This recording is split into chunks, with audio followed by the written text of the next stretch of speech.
दोस्तों बताना चाहूंगी, प्रियंका नाम की एक छोटे भाई की बीबी होती है। वो 4 बज जाते हैं तब तक खाना बना करके अपने रसोई में वेट करती है, क्योंकि जो उनके जेठ हैं बीएसएफ में कार्यरत हैं, बंगाल में उनकी ड्यूटी लगी हुई है। वो 26 तारीख को शाम को यानी 4 बजे आते हैं, खाना पानी खा करके नहा धो करके वो आराम करने चले जाते हैं। मोस्टली क्या होता है, जब ये जिस दिन आते हैं बंगाल से, सफ़र के नाते ये कम से कम 24 घंटे भी सोते हैं। लेकिन उस दिन क्या हुआ था, घर में उनकी बीबी थी नहीं, तो प्रियंका को ही खाना देना था, पानी देना था। जब 4 बजे सोने जाते हैं 26 मार्च को, उसके बाद 27 मार्च को सुबह नहीं उठते, 10 बजे नहीं उठते, 2 बजे नहीं उठते, तब 4 बज जाते हैं। तब प्रियंका अपनी बिटिया को कहती है, छोटी सी बिटिया है 7 साल की, कि जा बेटा देख तुम्हारे ताऊ जी क्यों उठे नहीं हैं। तो बिटिया जाके बोलती है कि नहीं वो तो सो रहे हैं। फिर दोबारा से भेजती है, आधा घंटा बाद फिर भी वो सो रहे हैं। तब बज जाते हैं 4 बजे जब प्रियंका अंदर दरवाज़ा खोल करके दाखिल होती है, तो देखती है कि उनके जो बीएसएफ के जवान हट्टे कट्टे जेठ जी थे, औंधे मुंह पड़े थे। और वहीं पे औंधे मुंह पड़े होने के बावजूद खोपड़ी फटी हुई पड़ी थी और खून चारों तरफ से छीरा लगा हुआ था, छिटका हुआ था। मतलब दोस्तों, ये देख करके वो इतनी तेज से भागती है, चीख करके चिल्ला करके पूरे घर में जा करके जाती है, तो पूरा घर एकदम बिल्कुल वहाँ पे दौड़ पड़ता है। अंदर जाके घर में सब लोग देखते हैं तो एकदम भयानक हादसा देख करके बीएसएफ का 35 साल का जवान बेटा इस हालत में कमरे के अंदर पड़ा हो, शाम को 3 दिन के सफ़र करके कलकत्ता से आया हो, तो एक प्रकार से ये बहुत ही बड़ी दुख की घटना थी। दोस्तों बताना चाहूँगी, एक बहुत बड़ी घटना आई है। जो बीएसएफ का जवान, जो पुलिस, जो सिक्योरिटी, जो आर्मी, कोई फौज कोई भी हो, पूरी दुनिया की रक्षा करती है तब हम होली मनाते हैं। बॉर्डर से हमें दुश्मनों की रक्षा करती है तो हम यहाँ अपने घर में सेफ रहते हैं। लेकिन कभी कभी क्या होता है कि यही जवान अपनी बीबी के आगे, अपने ये मान के चलो दोस्तों के आगे, या फिर आपसी कोई रंजिश घर की होती है उसके आगे अपने जीवन को हार जाते हैं। दोस्तों बताना चाहूँगी, ये जो घटना आई हुई है मेरठ के धनपुर गांव की है। मेरठ के धनपुर गांव में एक परिवार रहता है, गरीबदास का बेटा नयन सिंह 38 साल की उम्र है, सीमा सुरक्षा बल बीएसएफ में कार्यरत हैं, कांस्टेबल के पद पे बंगाल में कार्यरत हैं। 14 साल पहले नयन सिंह की शादी हुई थी कोमल की। कोमल पोस्टिंग के, इनकी अलग अलग पोस्टिंग होती थी, तो कोमल घर पे ही रहा करती थी। कोमल कभी भी नहीं जाती थी पति के साथ, क्योंकि इनकी पोस्टिंग का कोई भरोसा नहीं था। दोस्तों बताया जाता है 27 मार्च को नयन सिंह की पत्नी कोमल अपने दोनों बच्चों को रिमी होती है 12 साल की, आयुष होते हैं 7 वर्ष के, फाजलपुर स्थित अपने मैके चली जाती है। बिमला मेरठ में अपनी बेटी अंजू के घर थी। माँ बिमला मेरठ में अपने बेटी अंजू के घर थी। और ये जो देखो क्या कहते गरीबदास है, ये खेत पे गए हुए थे। छोटा भाई प्रदीप मोदी नगर में अपने कार्य में कार्यरत था। रात में घर में प्रदीप की पत्नी पिंकी और नैन सिंह मौजूद थे। नैन सिंह अपने कमरे में सो रहा था, पिंकी अपने कमरे में सो रही थी। जितना भी टोटल गुस्सा था, जितना शक था, वो सारा टोटल पिंकी पे चला जाता है, यानी प्रियंका पे चला जाता है। मतलब नैन सिंह के छोटे भाई की बीबी पे चला जाता है। और उसके बाद जब पुलिस पूछती है, आती है, पुलिस आते हैं, पोस्टमार्टम के लिए जाती है, आके बताती है कि इनके गोलियां मारी गई हैं, चार गोलियां मारी गई हैं सर में। तो एक प्रकार से जो गरीबदास होते हैं उनका गुस्सा फूट पड़ता है और वो चीखते हुए कहता है कि सर, मेरे जो पड़ोसी हैं 6 से 7 साल तक हमारा इनका मुकदमा चल रहा है, और ये हमारे खेतों की और घर की और इसकी सबकी दुश्मनी में इन्होंने मेरे बेटे को ले बहे, मेरे बेटे को मार दिया। नाम जब चिल्लाने लगते हैं, चीखने लगते हैं। पुलिस आनन फानन जाती है, जिन का नाम लिया होता है गरीबदास, उनको उठा करके जेल में ठूस देती है। इतना कूटती है, तब वो लोग गिड़गिड़ाते हैं, रोते हैं, कहते हैं हमारी दुश्मनी खेतों की है, हमारी दुश्मनी जमीन की है, बच्चों से हमारी कोई दुश्मनी नहीं है, हम सब एक परिवार के हैं, हमारी मारपीट भी हुई थी, हमारे मुकदमे भी चले थे, तो मैं इतने जालिम नहीं हूँ कि खेत के बदले और जमीन के बदले हम अपने घर के खून को, अपने बेटे को मार देंगे। उनका जितना बेटा है उतना ही हमारा है। इतना कहकर के वो लोग गिड़गिड़ाते हैं। अब पुलिस बड़ी टेंशन में, करे तो क्या करे, बीबी है नहीं, बीबी होती तो एक प्रकार से बीबी पे सक जाता, बीबी मैके जा बैठी है। दोस्तों इस तरह से पुलिस खूब मशक्कत लगाती है, चारों तरफ से कैमरा सर्च करती है, कैमरे में भी कुछ भी उनको दिखाई नहीं देता है। प्रियंका को उठाती है, प्रियंका से अच्छी तरह से घुमा करके फिरा करके अकेले में दुकेले में पूछती है। प्रियंका को भी 12 घंटे तक अपने वहाँ थाने में रखती है, लेकिन प्रियंका को भी छोड़ दिया जाता है, प्रियंका से भी कोई सुराग नहीं मिलता है। अब पुलिस सस्पेंस में होते हुए क्या करती है, इनके घर में मुखबिर छोड़ती है कि इनके घर का माहौल जानने के लिए, प्रियंका का माहौल जानने के लिए, मंजू का कोमल का माहौल जानने के लिए, जो नैन सिंह की बीवी थी। तब पड़ोसी से बात पकड़ के आती है कि जिस दिन आया था नैन सिंह, कहते हैं 6 मार्च को आया था, 6 मार्च से मुझे दिखा नहीं, कहाँ चला गया, अभी मुझे पता चला है कि ये तो मर गया। 6 मार्च को नैन सिंह आया है, 6 मार्च को ही आते ही रात में लड़ाई हुई है। और जैसे नैन सिंह आया है, इतना सुराग मिलता है पुलिस वालों को, सबको इतना सुराग मिलता है, वो तुरंत के तुरंत कोमल से बात करते हैं, कोमल का मोबाइल लेते हैं। लेकिन जब कोमल आती है दोनों बच्चों को लेकर के, जब लाश जा रही होती है पोस्टमार्टम के लिए, तब उसके बाद जब लाश को दफनाया यानी उनका अंतिम संस्कार होता है, तब कोमल इतना ज़्यादा बेहोश हो करके गिर रही थी, इतना ज़्यादा बेहोश हो करके गिर रही थी, उसको संभालना मुश्किल हो गया था। गांव के लोग उसको संभालने में पड़े थे, घर के लोग रोने में पड़े थे, पुलिस भी इतनी नर्वस थी कि बेचारी, बताओ, पति का लास्ट में मुंह भी नहीं देख पाई, वो जिंदा थे और ये चली गई मैके।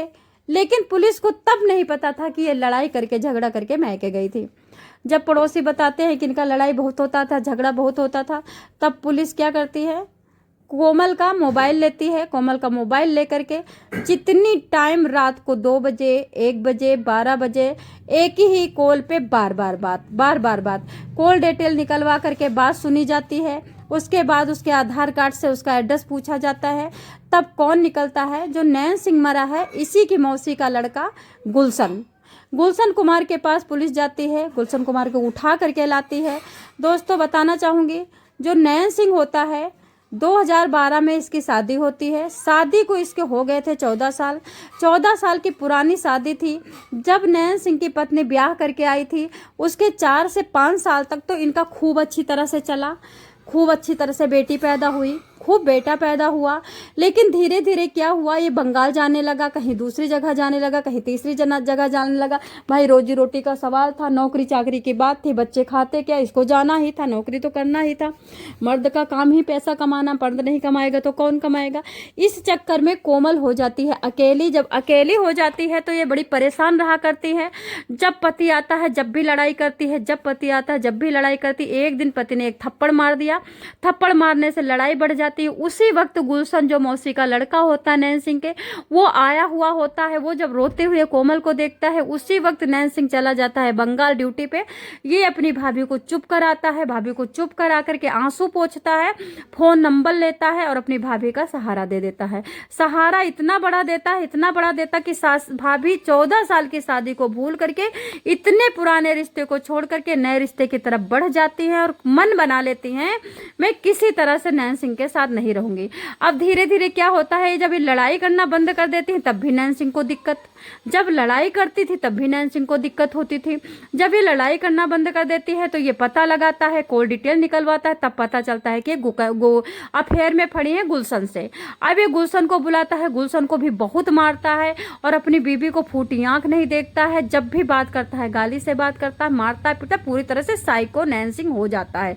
जब आप बताइए, आप 12 घंटा ड्यूटी करते हैं, परिवार के लिए आप पूरा पैसा उठा करके परिवार को दे देते हैं, आप अकेले रोटी बनाते हैं, अकेले कमरा साफ करते हैं, कपड़ा साफ करते हैं, सब्जी लाते हैं, किचन का काम करते हैं, 12 घंटे की ड्यूटी करते हैं, देश की रक्षा करते हैं। उस पे भी अगर आपकी बीवी किसी के अफेयर में पड़ी है तो फिर साइको तो हो ही जाएगा पति।